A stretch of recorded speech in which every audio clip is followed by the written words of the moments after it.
C'est dans cette salle de conférence de la CEB à Bomey-Calavi, entièrement remplie d'invités, que l'ONG Espoir des Vulnérables a célébré ses 10 ans d'année d'existence ce vendredi 29 novembre 2019. 10 ans dans la vie d'une organisation, ce n'est pas beaucoup, mais ce n'est pas peu non plus. Voilà pourquoi je voudrais d'abord rendre grâce à notre Dieu créateur pour avoir veillé sur chacun d'entre nous dans l'accomplissement de nos missions respectives au sein de l'association. Ensuite, je voudrais adresser mes vives félicitations à la direction exécutive de l'ONG Espoir des Vulnérables pour tous les efforts consentis pour impacter davantage de communautés démunies. Je fais un clin d'œil spécial au directeur exécutif de l'ONG Espoir des Vulnérables. Grâce à cette disponibilité de toute l'équipe, nous avons pu honorer au plan institutionnel à toutes nos réunions statutaires, dont les assemblées générales ordinaires et les diverses sessions du conseil d'administration. Au plan organisationnel, quelques volontaires et stagiaires ont rejoint de façon temporaire l'équipe. L'organisation a aussi acquis quelques équipements informatiques et sa bibliothèque s'est également enrichie de plusieurs nouveaux ouvrages.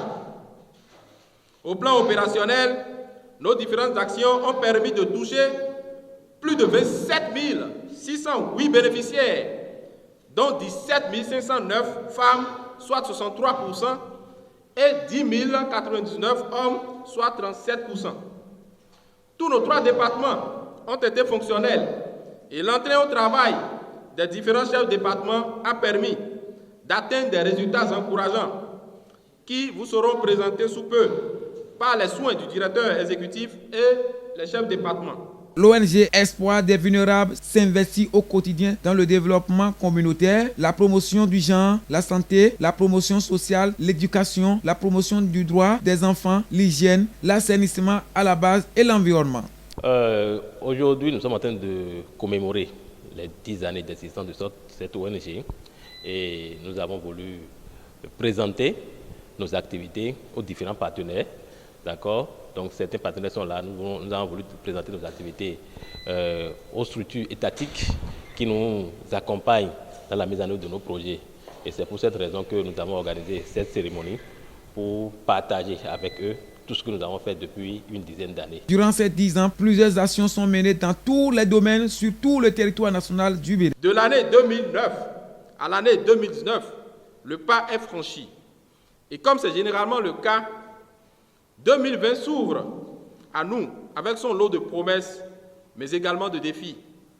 Des défis que nous ne pourrions relever, certainement sans l'appui de nos différents partenaires, ceux que nous avons cités précédemment, et tous les autres que nous espérons au cours de l'année 2020. Pour les années 2020, l'ONG Espoir des Vulnérables ne compte pas s'arrêter à si bon chemin. Elle élargira ses racines dans d'autres communes du Bénin. En 2020, nous avons déjà en perspective certains projets, d'accord, qui sont au niveau des partenaires dont les négociations continuent, bien sûr, puisque nous voulons plus, comme je l'ai dit tout à l'heure, impacter plus de populations. C'est pour ça que quand nous avons commencé nos activités dans la commune de l'Atlantique, nous l'avons étendu vers d'autres départements.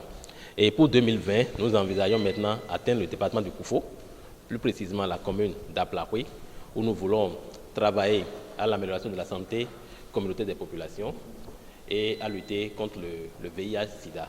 Des actions nobles apolitiques pour l'épanouissement et le développement des couches vulnérables du Bénin. Pour y arriver, le soutien des élus et des autorités est vivement souhaité. C'est d'abord à la conception du projet, puisque d'abord il faut identifier le projet. D'accord? Il faut identifier le projet en utilisant une approche participative, en impliquant les leaders ou en intégrant les communautés, les dirigeants de ces différentes zones d'intervention. Et comme vous le savez, certains dirigeants ne sont pas toujours soucieux du développement de leur localité.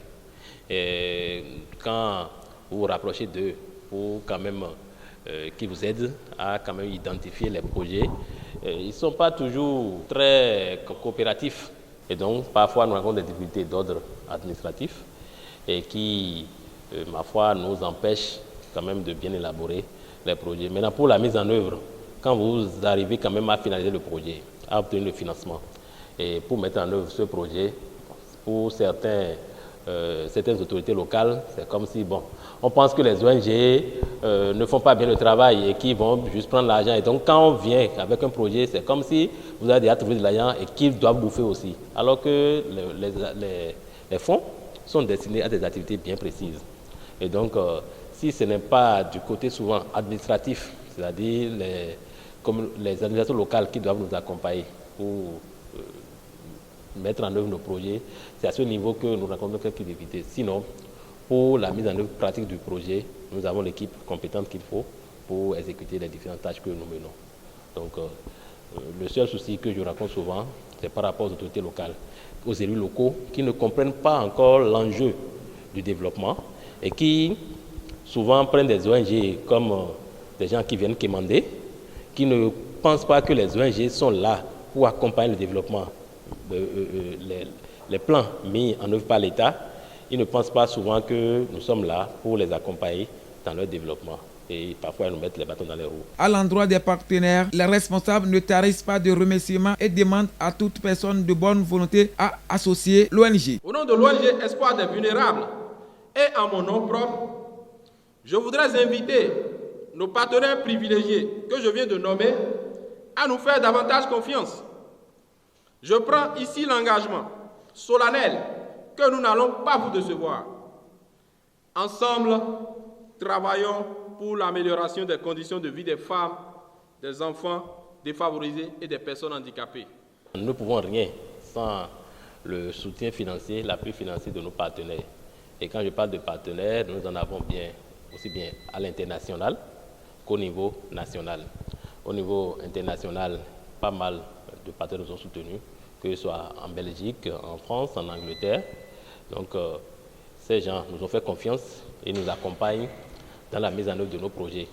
Donc, en Angleterre, par exemple, nous avons Positive Action for Children Fund, qui est notre premier partenaire en matière de la promotion de la santé sexuelle et de la reproduction. En Belgique et en France, nous avons certaines associations, certaines fondations qui nous accompagnent pour la promotion des droits des personnes vulnérables.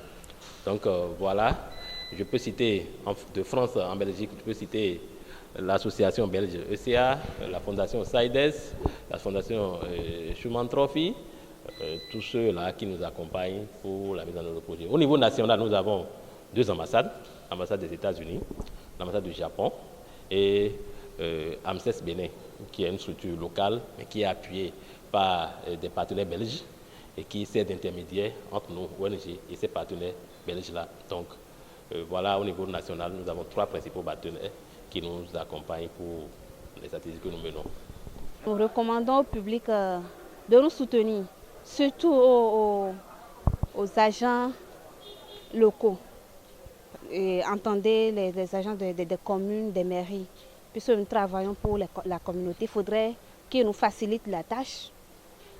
S'il y a des documents à rédiger, à mettre dans les projets, avant que ces projets soient financés, il faudrait qu'ils nous facilitent la tâche, puisque nous travaillons, nous œuvrons pour le développement communautaire. La présentation des actions menées sur le terrain pendant 10 ans n'a pas laissé sans réaction l'assistance. Ah oui, ça c'est très important d'organiser autour de ses partenaires une fête d'anniversaire. Ce n'est pas une fête où on y va juste pour célébrer une existence, mais pour célébrer des objectifs nobles. Nous sommes venus dans le cadre du développement humain, le capital humain, comme nous venons de le dire. C'est une ONG qui s'investit beaucoup plus dans le capital humain et nous aide à avoir des hommes et des femmes en parfaite santé pour le développement de nos différentes communes. Donc, c'est une occasion à fêter, à les féliciter et à les encourager à mieux le faire parce que les indicateurs d'appréciation dans ce domaine ou dans ce secteur d'activité sont difficiles. Ce n'est pas des indicateurs directement perceptibles comme on dirait le nombre de bâtiments construits, le nombre d'infrastructures routières réalisées, le nombre d'adductions d'eau villageoise réalisées, mais c'est des indicateurs que l'on ne touche pas directement. Parler de la santé, parler de la sexualité, la santé sexuelle et reproductive, c'est des indicateurs qualitatifs et non quantitatifs. Donc, il faut avoir la tête bien posée sur les épaules pour pouvoir travailler dans un secteur aussi sensible. La pauvreté fait de notre commune beaucoup de vulnérables. Et pour donner de l'espoir aux vulnérables, on a besoin des partenaires comme ceux-là.